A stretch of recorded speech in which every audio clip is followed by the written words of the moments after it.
What up you guys? Good evening. Hindi ako makita. So yan, nagdi-DIY tayo. So nangyayari, hindi nag-engage yung compressor and then yung fan. Walang reaction yung sa aircon. May blower ako. So good sa loob. Walang lamig, etc. So ang naging findings natin ay ito. Ayan, sunog. Burn. Sobrang init na, sabi ni Kuy, shoutout kay Kuya Erickson ng ENE, loose contact na daw pagka ganito. Unfortunately hindi ko na mabunot yung fuse na luma, para gawan pa ng paraan, di na pwede. So mahanap na tayo ng fuse box na hiwalay.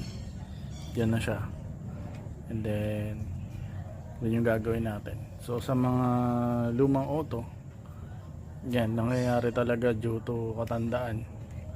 Pero at least naagapan kasi mahirap na mga boss. Wiring pa to.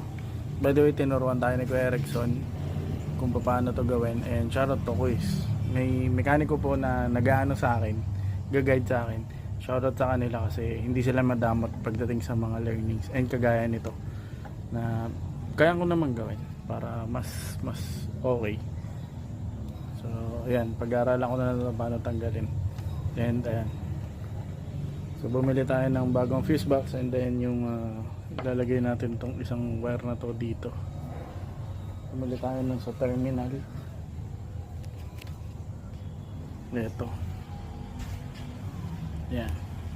So yeah, destroy it ourselves. And be careful lang tayo dahil ito ay electrical.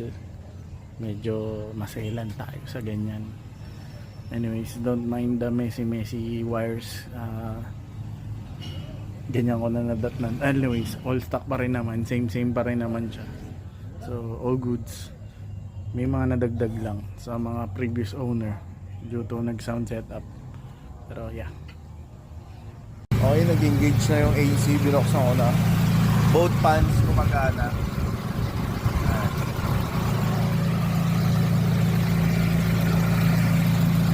Titignan natin kung mag-iinit to.